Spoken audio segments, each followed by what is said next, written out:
राधे राधे, जय श्री कृष्णा। इस वीडियो का जो टाइटल मैंने रखा है वह है ज्योतिष के 5 एक रहस्य। 5 रहस्य इसलिए कह रहा हूं मैं कि कुछ चीजें हैं जो भ्रम में रहती है, कुछ चीजें रहती है जो दिखाई देती है लेकिन आवरण ओढ़े रहती है। सूर्य है, उसका अस्तित्व है, लेकिन बादल आवरण आ गया। अगर मैं इसको दार्शनिक भाषा में कहूं तो दर्शन शास्त्र में तो सर्पवत रज्जु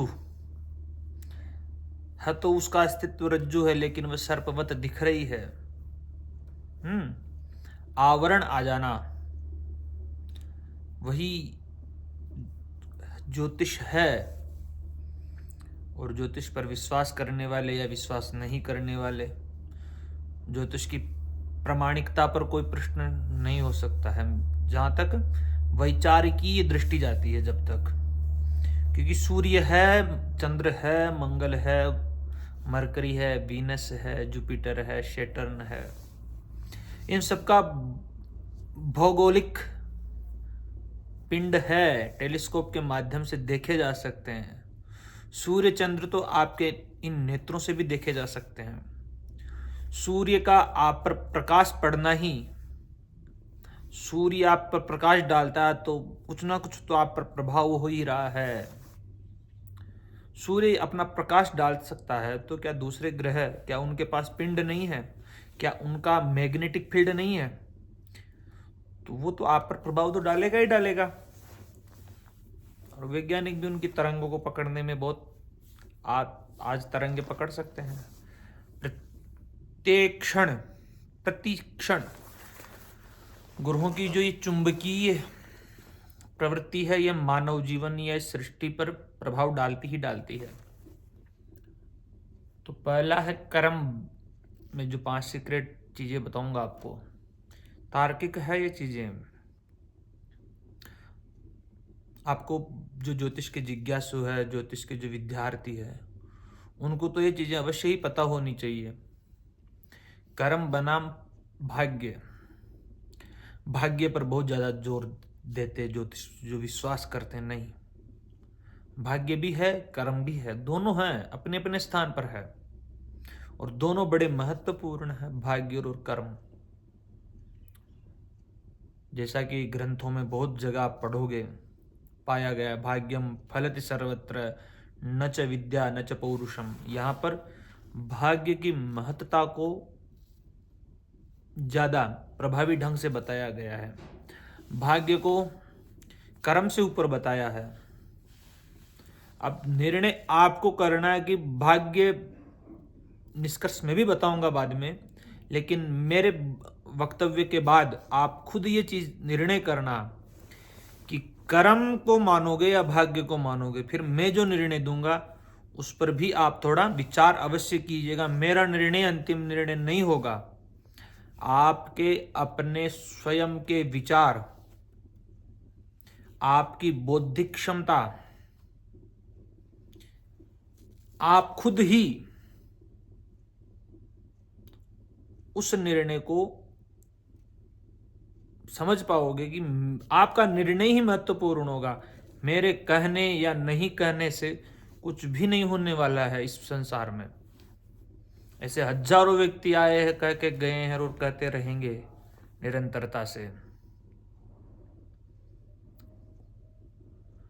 तो का भाग्यम फलति सर्वत्र न च विद्या न च पौरुषम, कि भाग्य ही हमेशा फलीभूत होता है, न तो आपकी विद्या, मतलब कि आपकी एजुकेशन, आपकी बौद्धिक क्षमता, न च पौरुषम, आपकी शारीरिक क्षमता। पौरुषम मतलब कि आपका प्रयास कभी भी फलीभूत नहीं होते हैं, बल्कि श्लोक में कहा कि भाग्य ही फलीभूत होता है। भाग्य को प्रधान मान रहे हैं, समझिएगा। कर्म से ज्यादा प्रभावी आपके भाग्य को दर्शा रहे हैं यहाँ पे। आपका कर्म को यहाँ पे महत्व नहीं दे रहे हैं, आपकी बौद्धिक क्षमता को महत्व नहीं दे रहे हैं। भाग्यम फलति सर्वत्र, और कहा सर्वत्र, सभी जगह भाग्य ही फलता है। न तो आपकी विद्या काम आती है, नहीं आपका पौरुष काम आता है। अद्भुत बात कर रहे हैं। लेकिन मैं जब कर्म पर बोलूंगा तो कर्म पर ही बोलूंगा। यहां मैं तो नहीं बोलूंगा, लेकिन जो भी मैं उदाहरण से आपके समकक्ष में जो चीजें बता रहा हूं वो। अब फिर यहां पर कहा है कर्म, भाग्य। एक और उदाहरण लेते हैं। महाभारत हम सबने पढ़ी है। व्यास विरचिता गणेश लिखिता महाभारत पुण्य कथा, कौरव पांडव संगर मथिता, नैव क्लिष्टा न च कठिना। वेद व्यास जी ने महाभारत की रचना की, गणेश जी ने उसको लिखा। बड़े अद्भुत दृष्टांत है महाभारत को। यदि आप पढ़ोगे तो जीवन के प्रत्येक क्षेत्र के कुछ ना कुछ आपको महाभारत में कुछ ना कुछ मिल ही जाएगा। महाभारत एक ऐसा ग्रंथ है जो आज भी समाज को दिशा दे सकता है। महाभारत में कुंती कहती है, जब पांडवों का वनवास होता है, फिर 1 साल अज्ञातवास होता है, तो कुंती जब अपने बच्चे जो वन वन भटक रहे थे, जो उनकी दयनीय अवस्था थी, ना भोजन का पता, ना आवास का पता, तो कुंती उस समय हृदय से उसके वाणी निकलती, संसार के लोगों को इशारा करती है। वह कहती है कि भाग्यवंतम प्रसूयेता मासूरान माच पंडितान, सूरांश कृतविद्यांश वने सीदंती मत सुताहा। कि ये संसार के लोगों, संसार को उपदेश देती है कि भाग्यवंतम प्रसूयेता, कि आप भाग्यशाली बच्चों को उत्पन्न करो। भाग्य बड़ा महत्वपूर्ण बता रही है कुंती, क्योंकि कुंती को एक ऐसा वरदान था मित्रों कि वह जिस किसी भी देवता से प्रार्थना करे तो उस ही देवता का अंश स्वरूप, उसके ताकत के अनुसार बच्चा उसके गोद में आएगा, जन्म लेगा। उसने युधिष्ठिर जैसे पांडित्य कौशल व्यक्ति ले लिए, इंद्र से अर्जुन जैसे ले लिए, बलिशाली भीम जैसे ले लिए, सूर्य से कर्ण की उत्पत्ति हो गई।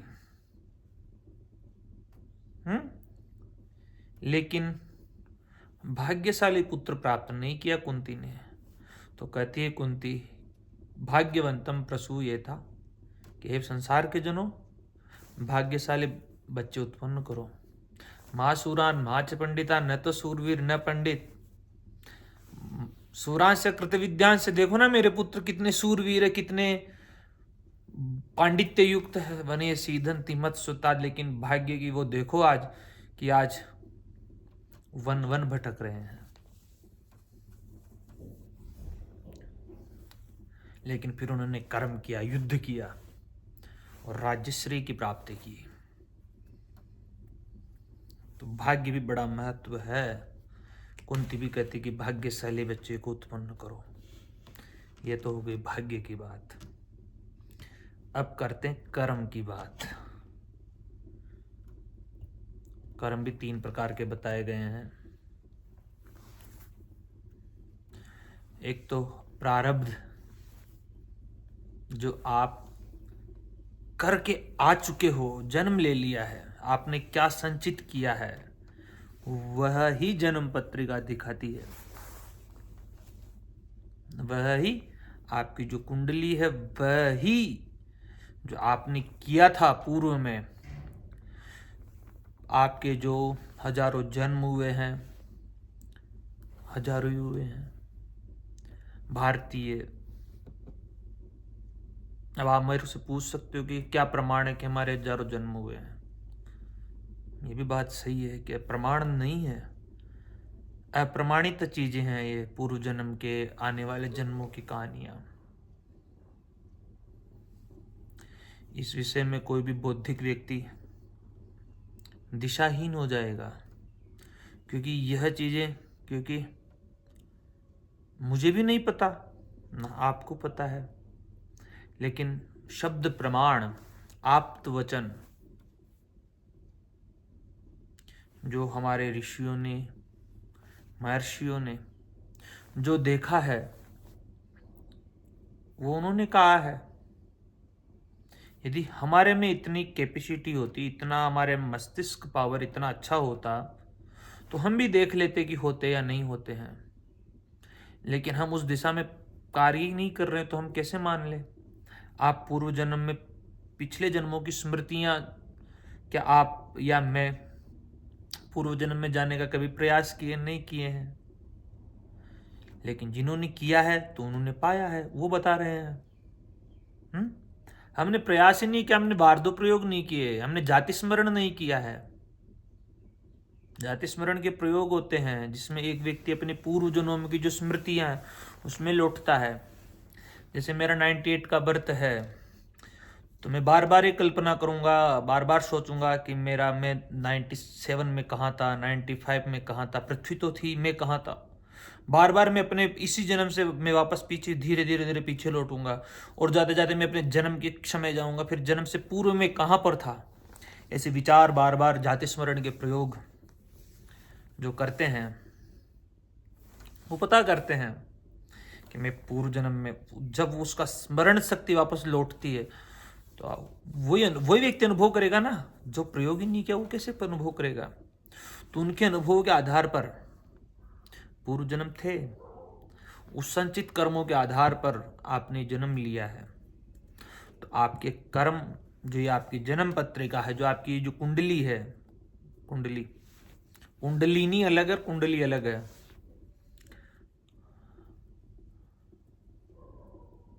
तो इसमें आपके प्रारब्ध कर्म है, संचित कर्म है, जो आप कर चुके हो।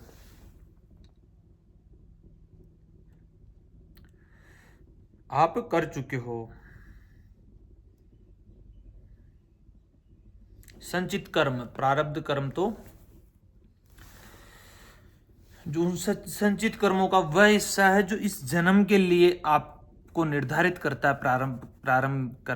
प्रारब्ध कर्म संचित कर्म है, जो आपके पूर्व जन्म में जो आपने संचित कर करके लाए, जो आपने वहां पर क्या अर्जित किया है, क्या संचित किया है। जैसे कोई व्यक्ति धन अर्जित करता है, उसको संचित करता है, सींचता है, वैसे आपके कर्म वो संचित होते हैं। तो वो संचित कर्म अभी प्रारब्ध कर्म बन करके आए हैं। तो जन्म कुंडली जो है इसी को दर्शाती है, संचित कर्म को ही। यह बदला नहीं जा सकता, यह बदला नहीं जा सकता, लेकिन भोगा जा सकता है। आपने अच्छे संचित कर्म किए हैं तो अच्छे फल मिलेंगे इस जन्म में। लेकिन एक कर्म और है, वह है क्रियमाण कर्म। जैसे बारिश हो रही है, होनी है उसको तो, लेकिन ये आपके ऊपर है कि आप छाता लेते हो या नहीं लेते हो। आप उसमें भीगना पसंद करते हो या अपना बचाव करना पसंद करते हो। ये आप पर स्वतंत्र इच्छा है, कर्ता स्वतंत्र है। तो ये आपका भाग्य बनता है, आप उसको कैसे हैंडल करते हो। तो ये चीज एक तो हो गया भाग्य और कर्म। पुरुषार्थ के लिए भी, कर्म के लिए भी बड़े श्लोक आपको शास्त्रों में देखने को मिलेंगे मित्रों। कहेंगे उद्यमेन सिद्ध्यन्ति कार्याणि न मनोरथैः नई सुप्तस्य सिंहस्य प्रविशन्ति मुखे मृगाः। कि उद्यम करने से ही आपके मनोरथ, आपके कार्य संपन्न होंगे। लेकिन जिस व्यक्ति की उसका प्रमाद ही उसका कर्म है, तो वो कैसे राज्य पदवी प्राप्त कर लेगा? नहीं कर सकता है। उसको उसके ग्रह उसको कर्म करने पर आवृत्त करेंगे, उसको अहरनिश उसके अंदर ले जाएंगे। कर्म करने पर उसको आकांक्षा, उसकी अभिप्सा उस पद के लिए रहेगी, तो व्यक्ति चला जाएगा। उसके ग्रह ही ले जाएंगे उसको, वो उसके ग्रह ही, उसकी प्रवृत्ति ही ऐसी रहेगी कि वो बढ़ ही जाएगा कुछ ना कुछ करके। हाँ पांडे जी, तो भाग्य बनाम कर्म, कर्म भी महत्वपूर्ण है, भाग्य भी बड़ा महत्वपूर्ण है मित्रों। चाय पीना है? बिल्कुल बनाता हूँ ताजा। ये सामान ले आया हूँ, ये बिल प्लीज दे देना। ओके ठीक है, क्योंकि 20 तारीख हो गई, 8 दिन रह गए महीना जाने में। ठीक है ठीक है। तो प्रारब्ध आपके 70% स्थितियों को दर्शाता है और पुरुषार्थ आपके 30% आपके जो वर्तमान कर्म है उनके निर्णयों में हाथ देता है। दूसरा सीक्रेट मैं आपको बताता हूँ। कर्म भी महत्वपूर्ण है, कर्म भी करने चाहिए। कर्मण्येवाधिकारस्ते मा फलेषु कदाचन। आपके दशम भाव पर शुभ ग्रह की दृष्टि रहेगी तो आप बहुत कर्म करोगे। भाग्य भाव पर पाप ग्रहों की दृष्टि रहेगी, भाग्य साथ नहीं देगा। समझ में आ गई मेरी बात? भाग्य भाव पर शुभ ग्रहों की दृष्टि रहेगी, भाग्य अच्छी स्थिति में होगा, गुरु अच्छी स्थिति में रहेगा तो भाग्य अच्छा है। एक ही प्रयास के अंदर आपको सफलता मिल सकती है। ज्यादा कर्म करवाने की आवश्यकता नहीं पड़ने देंगे ग्रह। तो यह स्थिति है भाग्य और कर्म। अब बात करते हैं, ग्रहों का कोई दुश्मन नहीं होता है। जैसे हम कहते हैं कि शनि क्रूर ग्रह है, राहु क्रूर ग्रह है, इसको दुश्मन मान लेते हैं ग्रहों को। ये मेरा दुश्मन नहीं, ग्रहों के कोई दुश्मन नहीं है।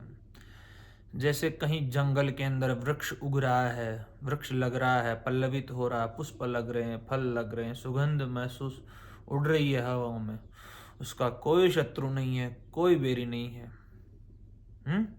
वैसे ही ये हजारों कोसों मीलों दूर ये ग्रह है, ये अपना परिभ्रमण कर रहे हैं। इनके आप कैसे शत्रु हो सकते हो? नहीं हो। आप मित्र भी नहीं हो सकते हो, शत्रु भी नहीं हो सकते हो, क्योंकि उनका आपके व्यक्तिगत जीवन में प्रभाव है, ऐसा नहीं है नहीं, लेकिन शत्रु और मित्र आप नहीं हो, उसके नहीं हो सकते हैं।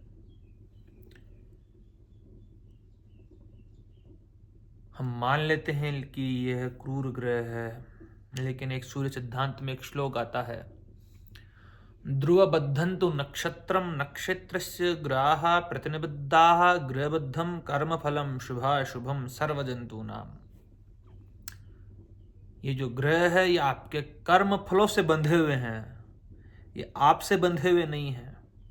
आपके कर्म के फलों से बंधे हुए हैं और आपके कर्म फल ही शुभ और अशुभ, यानी कि सभी प्राणियों के शुभ और अशुभ जो फल है कर्म के, उन्हीं को ग्रह प्रदान करते हैं। ये चीज समझ में आ जानी चाहिए आपके। जिससे कोई कहता है शनि है, शनि कहता है दंड देता, दंड नहीं देता, वह आपको अनुशासन सिखाता है। वह कहता है कि अनुशासन सीखो और एक कड़ा प्रशिक्षण देता है आपको। तो दंड नहीं है, वह प्रशिक्षण है। अगर प्रशिक्षण को आप दंड समझ ले तो मैं क्या कहूं, गुरु को यदि शिष्य शत्रु समझ ले, लेकिन गुरु कभी भी शिष्य का शत्रु नहीं हो सकता। जो गुरु शिष्य का शत्रु हो गया वो गुरु है ही नहीं। वो क्या कर रहा, पढ़ाने के लिए थोड़ी है। गुरु तो चाहता है कि मेरा शिष्य आगे बढ़े, तभी दंड देता है गुरु शिष्य को। अब राहु के विषय में भी है कि राहु ब्रह्म है,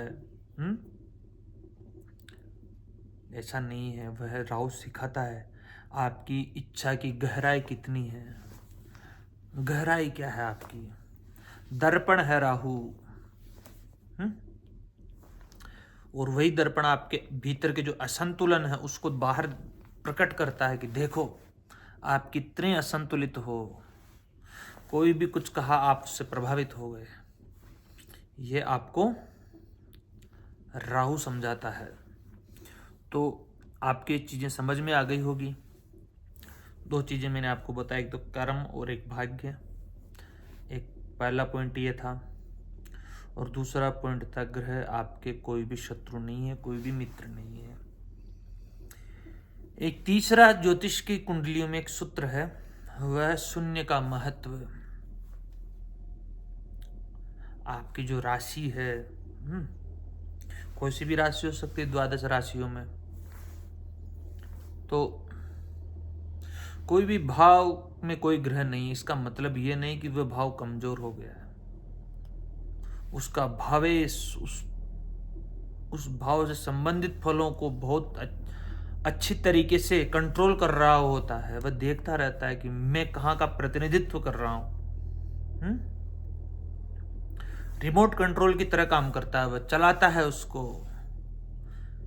अब रिमोट कंट्रोल तो अब इस जमाने में तो पता ही चल गया होगा आपको कि यहाँ पर बैठे बैठे गाड़ी में लॉक लगाया जा सकता है, यहाँ बैठे बैठे 4 व्हीलर में लॉक खोला जा सकता है। तो ये समझ में आ चुकी होगी कि ऐसा मत समझना कभी भी कि भाई ये भाव तो मेरे, तो इसमें तो कुछ भी नहीं होगा, किसी भी ग्रह की दृष्टि नहीं पड़ रही है, कोई भी ग्रह नहीं है इसमें, ऐसा नहीं है। उसका भावेश, उस भाव से संबंधित फल, क्योंकि बहुत से भाव ऐसे रहते हैं जिस पर ना तो शुभ ग्रह की दृष्टि रहती है, ना अशुभ ग्रह की दृष्टि रहती है, ना ही कोई ग्रह वहां पर स्थित रहता है। तब उस भाव से संबंधित जो फल रहते हैं, सब उन भावों का जो फल है उसका रिमोट कंट्रोल जो है वह वो ग्रह है जो उसका भावेश बनता है, जो उसका मालिक बनता है, जो उसका स्वामी बनता है। स्वामी पर बड़ा निर्भर रहता है फिर वह भाव, उस भाव से संबंधित फल। तो एक चीज, 2 चीजें समझ में आ गई होगी आपको। और तीसरा है गोचर बनाम महादशा, चौथा है गोचर बनाम महादशा। किसी की जन्म पत्रिका में बहुत अच्छे राजयोग है लेकिन दशा अवधि नहीं आ रही है, तो इस जन्म में नहीं प्राप्त होने वाले। किसी की जन्म पत्रिका बहुत खराब है लेकिन कोई एक ग्रह अच्छा है, उसकी दशा अवधि आ गई है, उठ जाएगा अर्श से फर्श, फर्श से अर्श पर चला जाएगा। समय भी आना चाहिए ग्रहों का। लघु पाराशरी एक ऐसा ग्रंथ है, उसमें कह रखा है पाराशर, महर्षि पाराशर जी ने, न दिशेयुर्ग्रहा सर्वे स्वदशासु स्वभुक्तिषु शुभ फल नृणाम आत्मभावानुरूपतः आत्मसंबंधिनो ये च ये वा निज सधर्मिणः तेषाम् अंतर्दशास्वेव दिशन्ति स्वदशा फलम्। यदि नहीं आए, फल नहीं मिलने वाला है। और सभी ग्रह अपनी ही दशा, अपनी ही भुक्ति में अपना शुभ और अशुभ फल भी नहीं देते हैं। उनके मित्र ग्रहों के अंतर्दशा हो, उनके जानकार की दशा हो। भाई आपका कोई परिचित आ रहा है आपके घर में, तो उसको तो आप अच्छे पकवान बना के खिलाओगे, नहीं खिलाओगे, अच्छा भोजन कराते ही हैं। ऐसे ही अगर किसी विशिष्ट दशा के अंदर किसी विशिष्ट की अंतर्दशा आ जाती है, जो परस्पर मित्र है, नैसर्गिक भी मित्र है, तात्कालिक भी मित्र है, तो क्या होगा?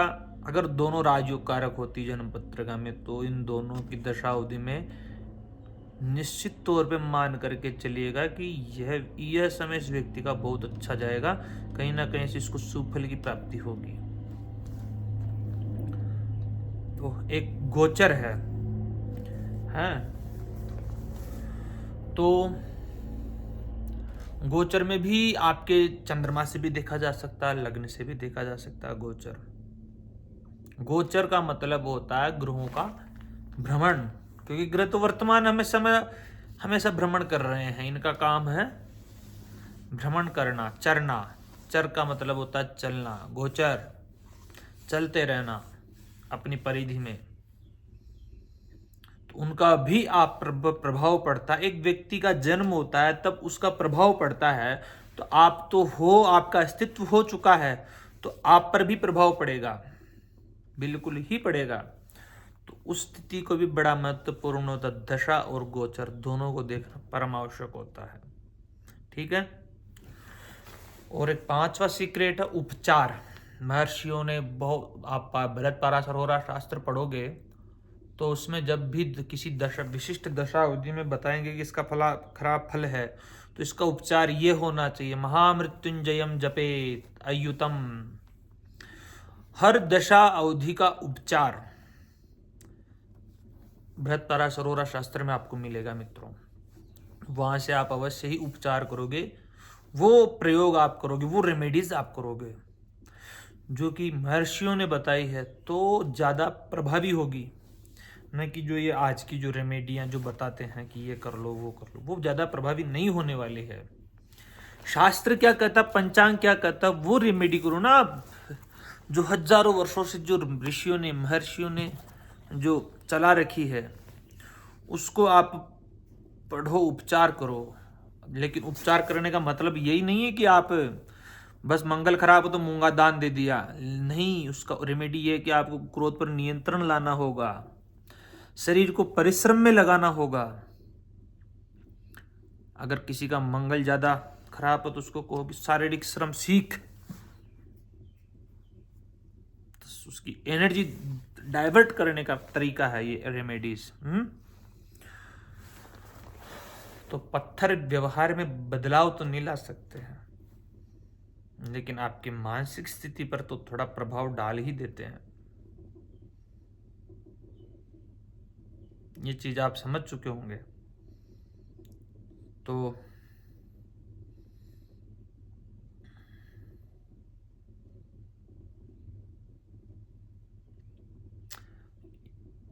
एक अभी ये पत्थर जो इनकी जो ऊर्जाएं हैं जो हम स्टोन पहनते हैं, आपके इस शरीर पर तो प्रभाव डालती है, लेकिन आपका एक कारण शरीर भी है, स्थूल शरीर तो यह है, सूक्ष्म शरीर भी है, उस पर भी प्रभाव डालते हैं ये ग्रह। और वही आपके संचित कर्मों से संचित कर्म लेकर के इस शरीर में प्रवेश किया हुआ है, तो उस पर प्रभाव डलेगा।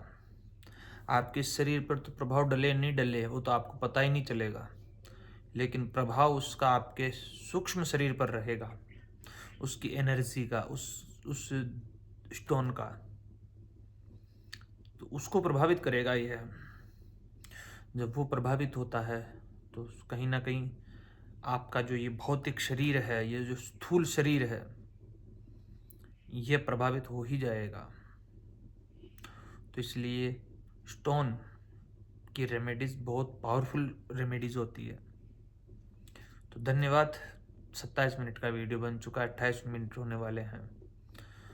तो वीडियो को लाइक शेयर कमेंट अवश्य कीजिएगा, बताइएगा।